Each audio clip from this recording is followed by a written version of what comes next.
Blessed and happy Sunday to all of you, my dear friends, my dear brothers and sisters, my dear good people of God, faithful followers of the Daily Gospel Reflection with Father Jack. My dear kababayans, today is September 15, 2024, and today is the 24th Sunday in Ordinary Time, Year B. Our Gospel for today is from the beautiful and the wonderful account of the Gospel of Mark, chapter 8, verses 27 to 35.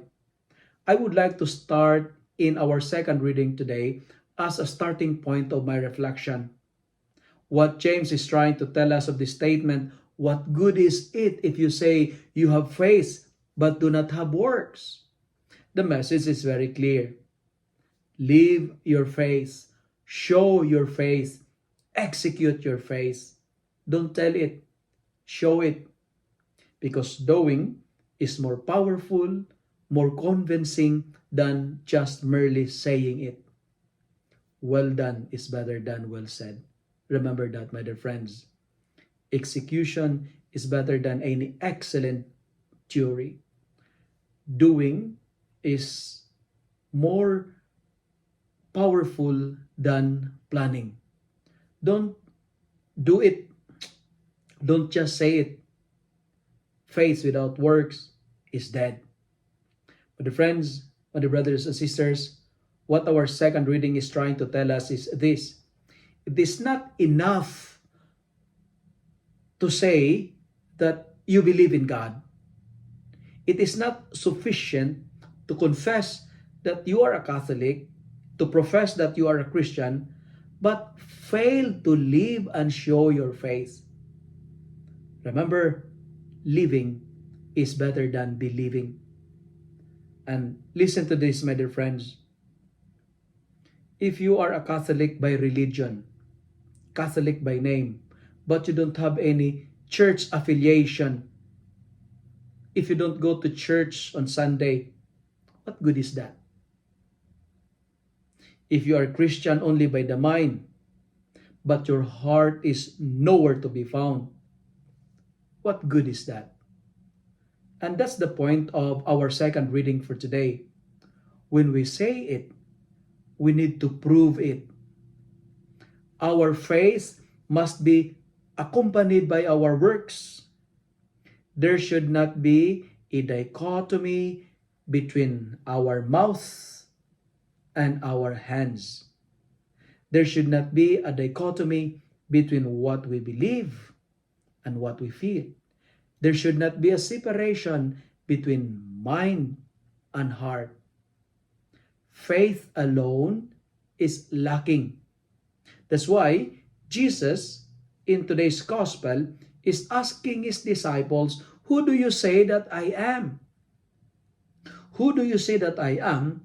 This is a cognitive question. This is a head-level information. That's why he asks them again, how about you? Who do you say that I am? From the cognitive, from the head, Jesus points out their own experience of him. The second question is not anymore about head level. It's not all about cognitive, but it's all about relationship. And it's because it speaks to the heart. How about you? Who do you say that I am?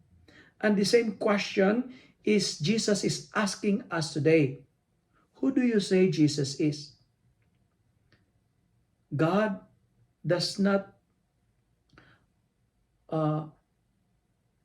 wants us, the gospel, trying to tell us that our experience of God, our idea of God, should not only be from the books, but on how we experience God.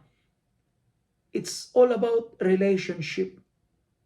As what I've told you, from the head, it should be going to the heart.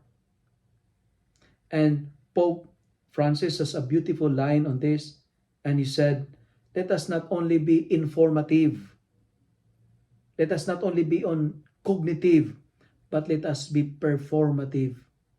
So many of us we're very intelligent. We're very smart. We learn in research. In our life, the world does not need intelligent Christians. There's so many of them now. Maybe you are one of them. What the world needs now are those who really show their faith, those who are willing to die for their faith.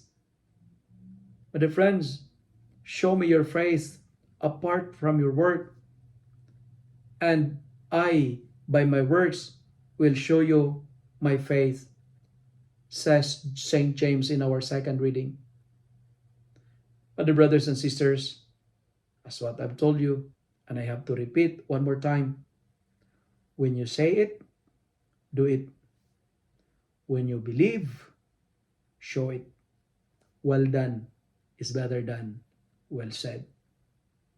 And finally, when we follow the Lord, we need the three important requirements. First, we need to deny ourselves, meaning to say, we need to renounce the desires of our self.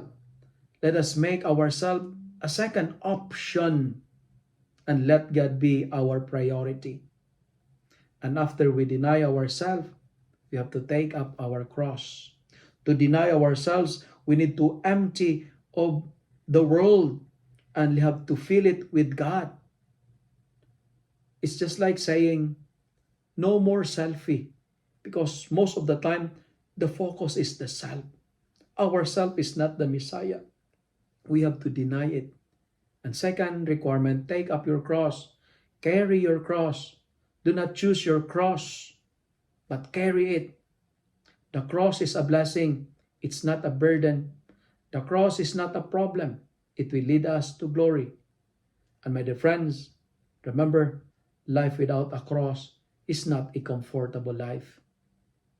And finally, after you follow your cross, take up your cross, we need to follow the Lord. Follow the Lord. And you know, my dear friends, my dear brothers and sisters, I have to make some confession today.